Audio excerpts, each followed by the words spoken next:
മമ്മൂട്ടി ഇപ്പോഴും ചികിത്സയിൽ കഴിയുകയാണ് എന്നാണ് അറിയാൻ സാധിക്കുന്നത്. കഴിഞ്ഞ ദിവസം നടി സാൻഡ്ര തോമസ് പ്രൊഡ്യൂസേഴ്സ് അസോസിയേഷനുമായി ബന്ധപ്പെട്ട് ചില കാര്യങ്ങൾ വാർത്തയിൽ പറയുകയും അതിൽ മമ്മൂട്ടിയുടെ പേര് വരെ പുറത്തു വരികയും ചെയ്തിരുന്നു. എന്നാൽ താനൊന്നും ചെയ്തിട്ടില്ല എന്നും താൻ എപ്പോഴാണ് സാൻഡ്രയെ വിളിച്ചതെന്ന് സാൻഡ്ര തന്നെ വിശദീകരിക്കണമെന്ന് ആവശ്യപ്പെട്ടുകൊണ്ട് വേഫർ ഫിലിംസിന്റെ പേരിൽ ദുൽഖർ സൽമാനാണ് കത്തയച്ചത്. അവിടെ മമ്മൂട്ടി പ്രതികരിച്ചില്ല.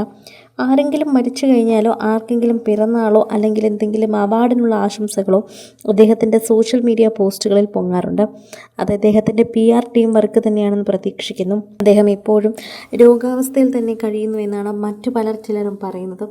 അദ്ദേഹം ബെറ്ററായിക്കൊണ്ടിരിക്കുകയാണെങ്കിലും പെട്ടെന്ന് തന്നെ മാറാത്തൊരസുഖമാണ് അദ്ദേഹത്തിന് പിടിപെട്ടത് എന്നെല്ലാവർക്കും അറിയാം. അതുകൊണ്ട് തന്നെ അതിൻ്റെ ട്രീറ്റ്മെൻറ്റ് ഇപ്പോൾ മുന്നോട്ട് പോവുകയാണ് എന്ന് തന്നെ പറയുന്നു. ഭ്രമയുഗത്തിനുൾപ്പെടെ തന്നെ നിരവധി അംഗീകാരങ്ങൾ പലയിടത്തുനിന്നും കിട്ടുന്നുണ്ട്. എന്നാൽ അതൊക്കെ അദ്ദേഹം കണ്ടിരിക്കുന്നു എന്നത് മാത്രമാണ് ചെയ്യുന്നത്.